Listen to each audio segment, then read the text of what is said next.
In the silence of your mind, see the trueness of the Spirit that abides deep inside your inner being. Use this space to connect to the source of existence and experience yourself inside royalty and divine love. Let the silence consume your forever being. Bask in its emptiness and feel the dawning of your knowingness while in its force of energy. Feel its energetic surge through your arteries and veins as it seeks refuge inside your acceptance of it and pulsates to the rhythm of your heart. The silence is your place of serenity in which you question your very existence. Within its stillness, your mind seeks solitude to question who you are, from whence you came, and where you are going. You yearn to comprehend the simultaneous movements of your foreverness, where time does not exist. You seek to apprehend the proverbial now within your thoughts and denounce your old ways of thinking within your personal eternity. These contemplations grow and expand within this embracing silence and produce within you the desire to absorb more and more of this insatiable wisdom as you strive to enhance your symphonic visions of spirituality.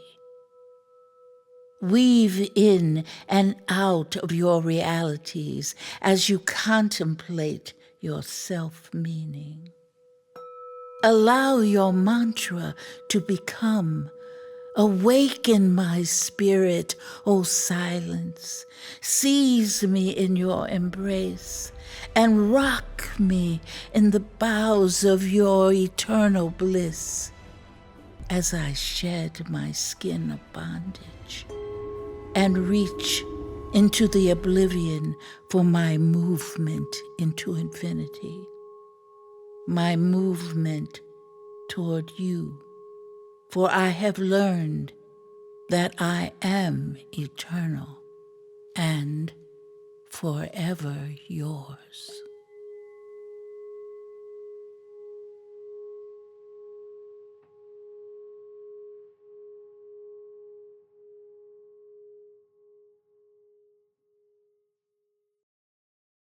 I'm Deepak Chopra. You're watching New Realities.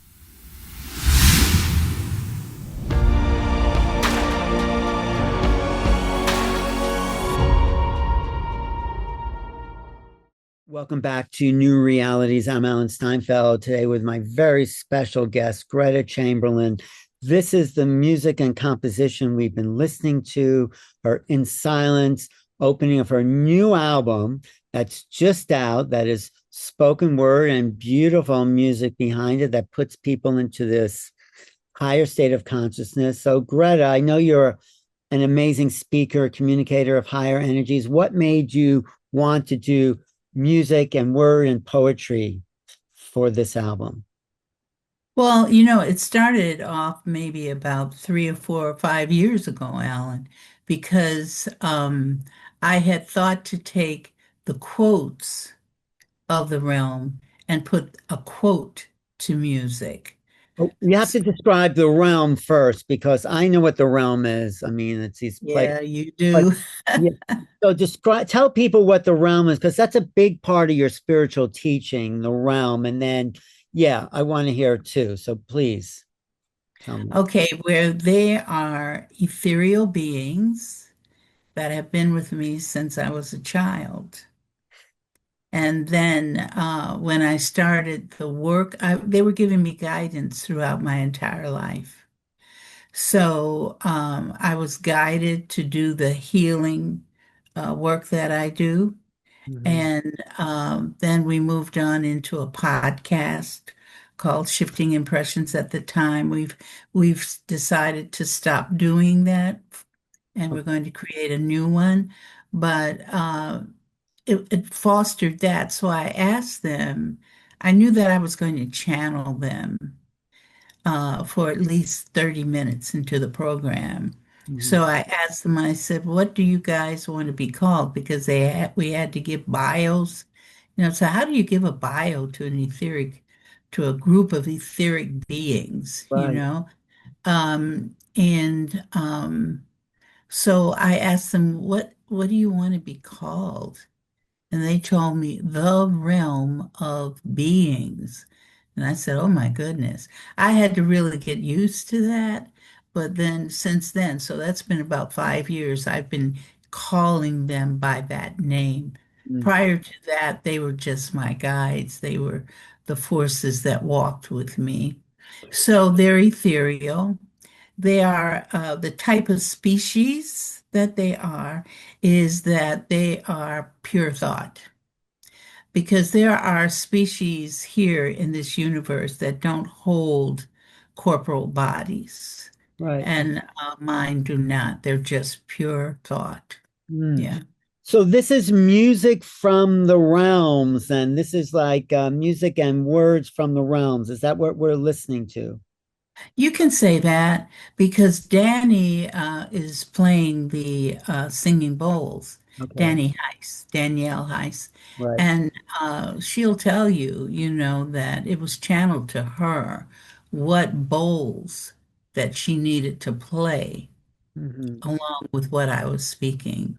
Well, Yeah. give us a little some of the quotes that you're speaking, because of course people I'm going to direct them to hear the album called In Silence. It's on Spotify and all the music platforms. Greta Chamberlain, In Silence, but you're not silent, but it's the vibration of silence. But give us some of the quotes that are separate from the music that you remember from the realm, because I think they're inspiring. In the silence of your mind, see the trueness of the spirit that abides deep inside of your inner being. So that is one. That's from the piece itself in Wait, I silence. just want to digest that for a minute, really. In the silence of your mind, what is that? Rest of that?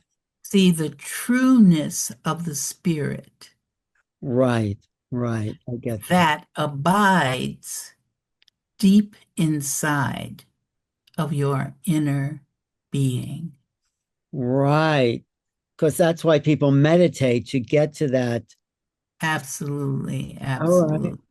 That that's very helpful. And then putting it to music, I think actually, sound, music and words, it goes deeper into us, and right? Absolutely. And the experiences that I'm hearing about from others who are listening to it, people are using it for meditation. People who have dis-ease, they're using that for the disease to help them get through that. So people are using the album for different reasons and in different ways. One lady, I thought it was so cute. I facilitate for her, which means I do healing work and things like that. That's what facilitation means.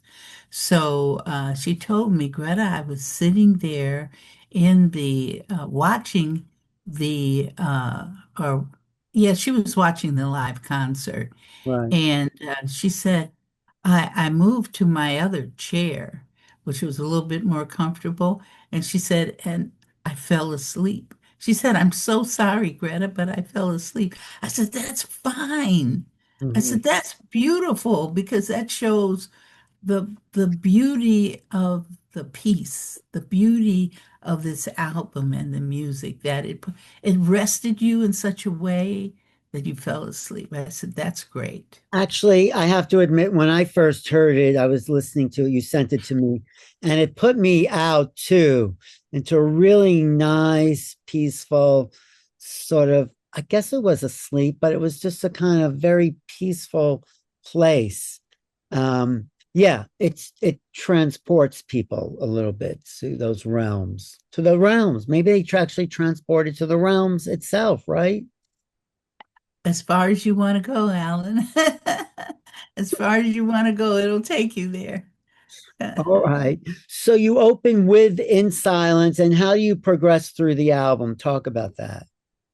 How we progress is that we move into a treatise on compassion, and we Mm, talk about passion. Now, see, the wonderful part of this album, and it's dawned on me more and more as I listen to it. I know people would think, well, you did it, so you had to be in that place already, and I wasn't. I'm getting deeper and deeper into the place as I talk about it, mhm. you know. But one thing about it, my friend Kathy said to me, she said, this is all about oneness because the album has no it doesn't point to any particular religion. It doesn't point to any particular culture, cultural framework, or belief system, a particular belief system. It speaks to everyone, and All it speaks to people in various ways. There's a piece in the album that I really felt surprised that it came out the way it did. It's called Resurrection. What really felt so profound to me is that it wasn't talking about somebody else resurrecting. I took this as resurrecting myself. That term, resurrect, which was meant for others, the resurrection, and I'm turning it around and saying, look, Greta, you don't have to stay there. Resurrect yourself.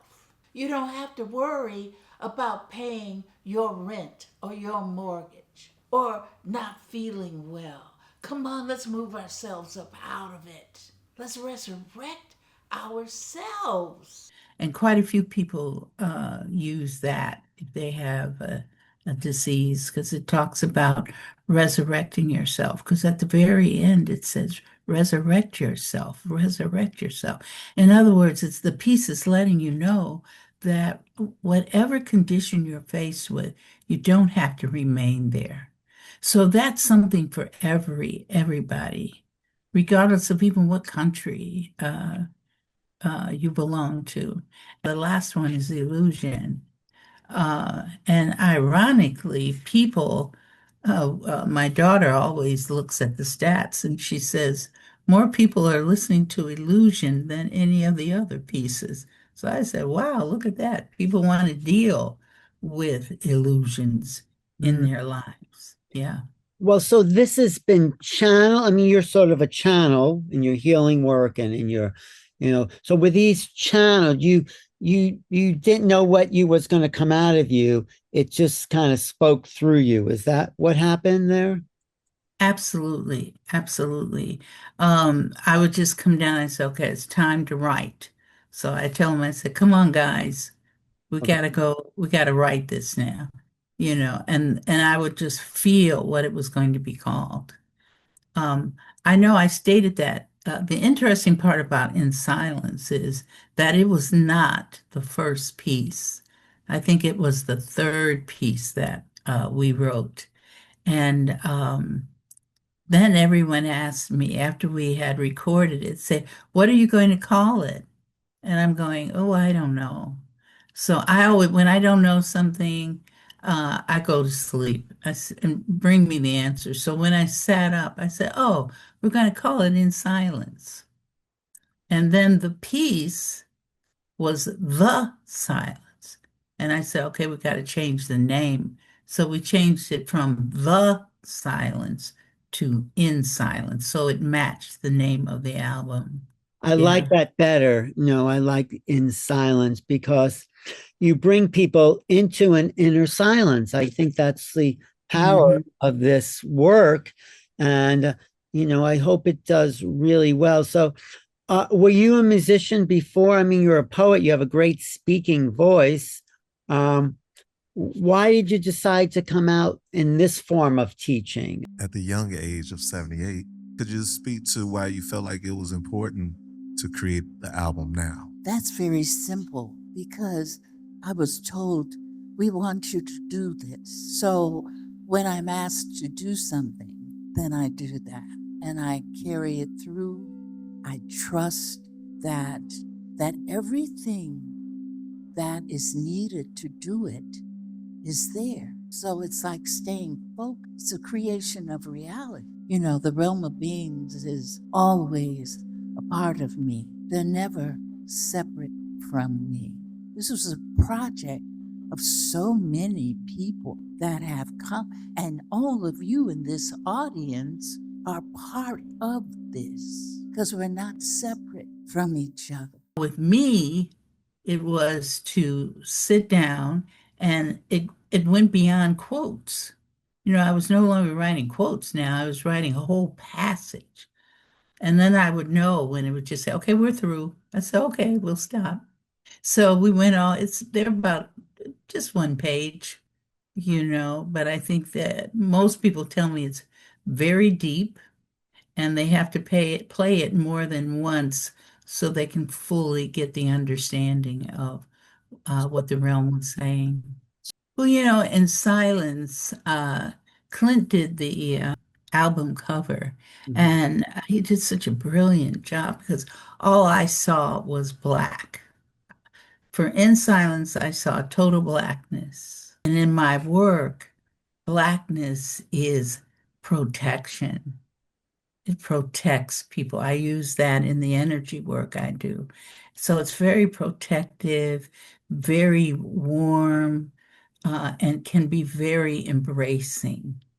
Mm. So for me in silence, I can see being in a void of darkness where there's only peace. You can feel the peace and the energy that surges through you in that void. So that's how I picture In Silence. Beautiful. I like that. That is very cosmic what you're saying there, it's like, but you spend a lot of time in those places too. You're speaking from experience, I know, right? Do you want to share some of the experiences you've had of the void, of the realms? I mean, I know you're guides, but you more than anyone I know, you actually go there. You actually live in those places. Can you talk about that a little bit? That's so interesting. Yes, I do. I divide my life up into three sections. One section is dealing with the creation of reality, which the album In Silence focuses on.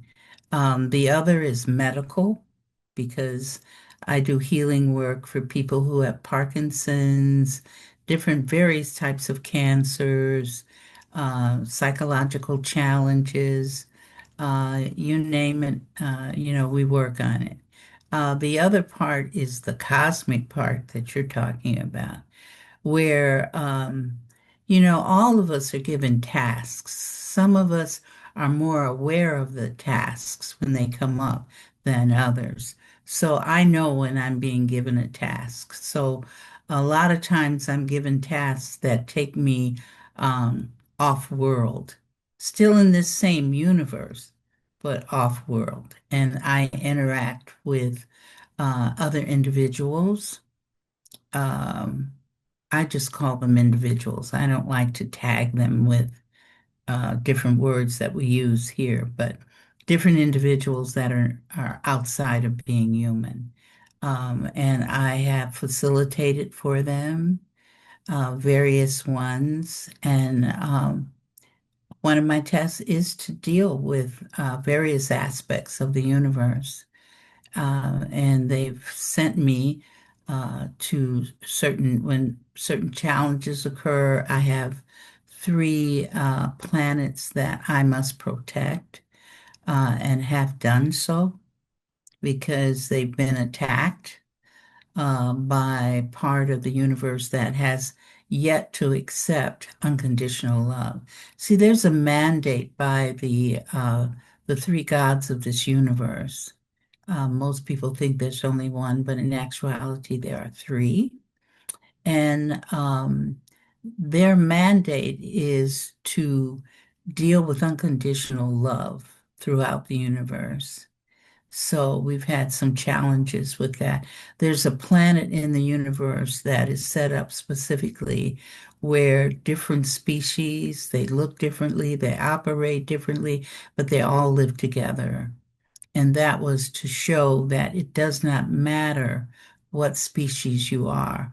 We are all one. So that planet is set up to do that. Right. Mhm. So, how does this planet look now? I mean, I think you brought through this music because we need this level of vibration. But what's going on here on Earth that you see in your higher visions, and how can we help shift that frequency to a higher vibration? Yeah. What do you see, and how, and what's our job? Oh, that's a mighty, mighty task.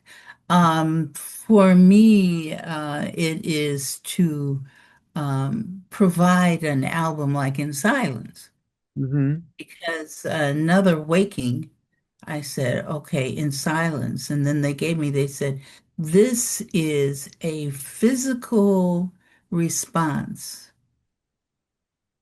physical and spiritual response to the 9%. Now, who's the 9%? The 9% are other species on other planets within this universe that would love to keep planet Earth, this planet Earth that we're on, in chaos, mayhem. Um, it would like to do that because it's energy. You see, they want to do it because it's energy that they can consume. So we've brought it down to 9% of the universe. Now that sounds like a small number, but when you think of all the individuals, that's quite a bit. And they influence certain people that are here uh, on this planet to do their bidding. Um, I call them, they're puppets of the 9%. I mean, But like because people, politicians and all those people, right? some of them, not all. Okay, right. See, it doesn't have, and it doesn't even have to be a politician. It can be, Like you know, business or social right, media. right. Oh, right. Okay. Okay. Yeah. hmm And Like one of the people that I visited a long time ago was Saddam Hussein. I was his facilitator. My friend Dorothy sent me there. She said he's hurting the children. Greta, you've got to go talk to him. So I said, okay, Dorothy, I'll go. So I went because I travel remotely.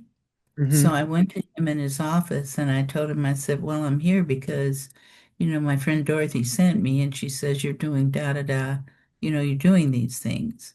And I said, you've chosen to do these things because you've chosen to give up your spirit to money, mhm, fame, um, power. mhm. I said that you've given that up for those three things. And I said you were supposed to, you had agreed before you came that you were to bring peace and enlightenment to this area that Wow. you live in, not just this country, but the entire area. And I said, you've decided something different. So then he told me, he said, well, Greta, um, what should I do? And I told him, I said, I cannot tell you what to do because I have to respect what creations of realities you have done. Right. I said, it's up to you. I cannot tell you what to do, and I will not tell you what to do. So I left him like that. Then my friend Dorothy calls me again the next day. Greta, you've got to go again. I said, Dorothy already went once. Well, you've got to go again, Greta. So I went to him again. This time I was in a cave. At least it looked like a cave. I was attacked by two snakes that wanted to wrap around my neck and, help me go into the next reality. And I got rid of those. And then there was a huge snake coming. I call it the Harry Potter snake because its mouth was like from your ceiling, from your floor up to a 12-foot ceiling. And I'm going, okay, what are we doing here? Because it was coming right at me because I could hear it, first swish, swish, swish. And then I heard it coming around the corner. And I'm looking at this thing and I'm going, uh-huh. And I said, what do I do? They said, just stand there. I said, but I trust the realm of beings. I know they have my back all the time. So I just stood there. And then they said, hold your hand up and stick your arm out and hold your hand up. And that thing came all the way up to my hand and stopped. And then we shrunk it. But the reason why I'm saying that is because the net, and I saw him. At that time, the reptilians were here. They're no longer here, although some people will say that they haven't left. But I know that the majority of them are gone because I had to send them away. So I know they aren't here. But he had at that time, he had on a reptilian head, and that's the sign. When a human takes on the reptilian head, that means that they are fully involved with that group of individuals. And so I knew there was nothing I could do. He made his choice because I told him, you got to make your choice. So he did. So I left. The next day, I saw in the news that they had found. They said we found Saddam Hussein, and he was laying on his stomach in a cave Right. underground on his stomach like a snake. So I said, well, that shows you I was there. Yeah. Yeah. Yeah. So that's a cosmic thing there. Right. So you do a lot of this kind of planetary work. What's the fate of the planet? How does it look like as we move into the future here, these next couple of years? What are you seeing for us? I mean, I guess your music helps. Well, my friends always ask me because they know I do this work. They said, well, Greta, go do something. You've got to go do something. And I was told, no, I'm not to do anything. But what's interesting, and I can say this to you because, and your listeners are more in tune to this because of you. Otherwise, I wouldn't speak of it very much. I was on my way back from Consciousness Life Right. this year, Yeah. 2025, and I was on the airplane, right? And I'm flying, and all of a sudden, I usually sleep. I get on the plane and sleep. So I closed my eyes and I said, uh-oh, I'm gone. And I knew it. I said, okay, I'm gone somewhere. I am not on this plane anymore. Because as soon as I see just total blackness, I Right. know, I know they've taken me. So I wound up on a ship above California, in fact. It was very interesting. Um, I came back. I must have been gone for about 3 hours, humanoid time. I got back and the I was disoriented too. I like the snacks. Mhm. I do like the snacks on the plane, Mhm. and I missed the snacks. And I said, "Oh my God, I've missed the snacks. I missed the garbage pickup." So that kind the uh, pilot was saying, "Oh, we'll be landing soon." And I said, "Dag, I've been gone that long." Yeah. Okay, so I had to remember what it was, but I called my friend and she said she's a well-known medium And I told her, I said, look, this happened to me and I don't remember what went on. And she said, well, there were two battleships spotted, space battleships spotted above California. And she said one guy took a picture of it, and she said it's not AI. So as soon as she told me that, I knew that they had taken me off the plane. Soon as I realized that, then I saw myself on the plane. I was sitting around a table with a lot of individuals, and there was a planning session Well, going so on. what's the plan then? What is going on? I mean, The plan is for as many people as possible to begin to love unconditionally. That's what it is. Because they sent me maybe sometime in February or March. I call it going belly up. And that means when I go above space mhm, and I face space so that my belly is facing the earth. And I gave it a lot of unconditional love energy, which is rose energy, which is more intense. mhm, So I gave that from my body and I traveled all around the earth and did that. And then I was instructed I had to get permission from everybody on earth, including the babies, because I was told you've got to do the babies as well. So everybody I don't care who you are, you're walking around unless you got rid of it, which is your prerogative. But everybody gave me permission.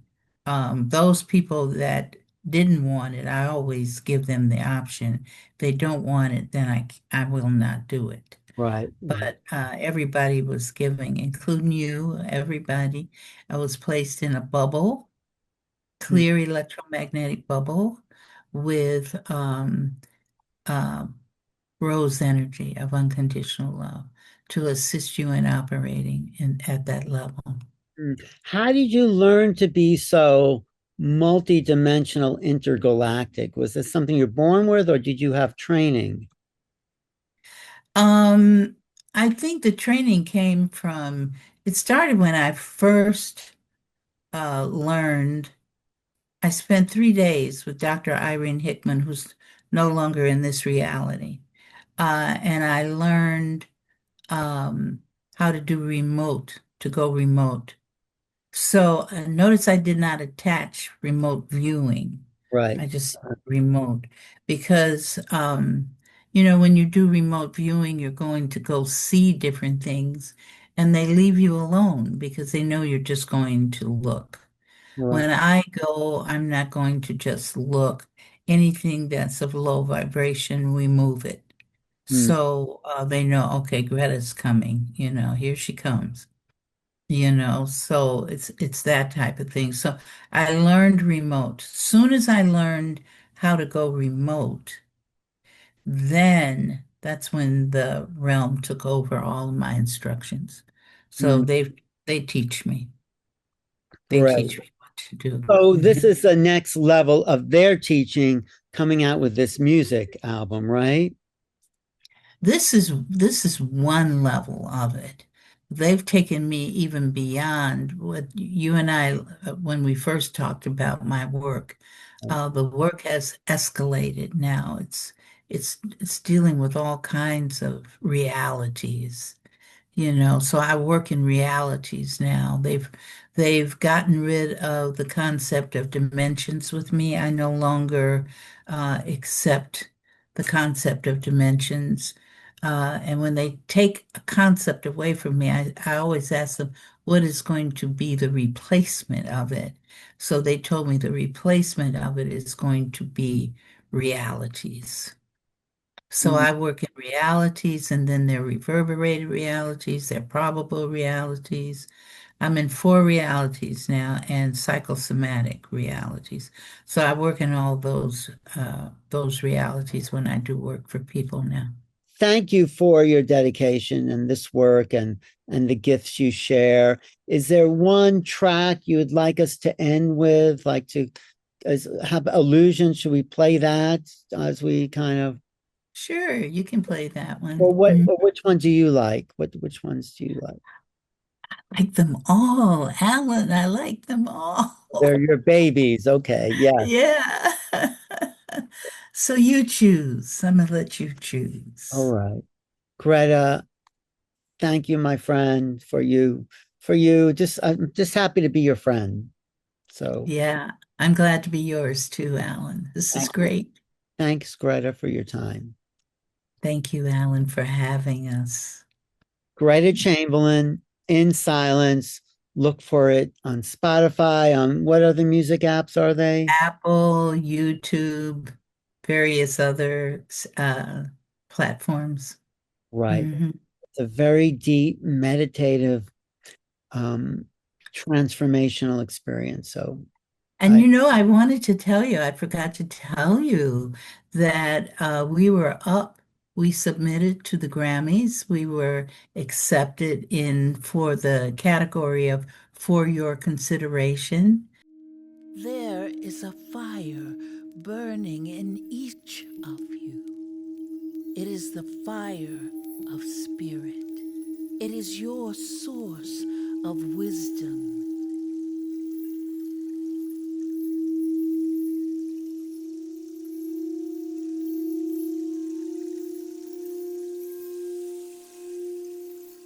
You see all, yet you see nothing. You believe what you see outside of yourself as tangible realities that you solidly embed within your consciousness and slowly devour them as truth and construct them to be binding occupiers of your mind. You accept their validation because you accept the realness of your five senses of taste, touch, hear, smell, and sight to authenticate the presence of these illusory realities and to assist you in formulating your judgments, your opinions, and your beliefs. You use this enigma as a means to support everything that you create. It is the sole process that solidly grounds you within itself to prevent you from seeking the understanding and evolution of the omniscient truth within your being. Let it not fool you, for within your divine state you recognize its falsehood and its state of non-existence. So, instead, embrace the truth of your divinity. Loosen the reins of judgment. Interact with all members of your humanity with unconditional acceptance and love, knowing that each individual is the force of existence expressing itself as human. Understand that all are continuously in a state of oneness, and only personality is the supporter of your illusory life, which demonstrates its prowess through your emotions and thoughts. It, a proprietor of your being, assists you in believing that you have no control of self within this life experience, and that you are subject to fate and sometimes destiny. O great ones, stop this acceptance and reach into your inner spirit and remember who you are and who you continue to be despite your surroundings. See all things in the light of the divine, which is truth, and the way into empowerment of self. You are the controller of your life at all times.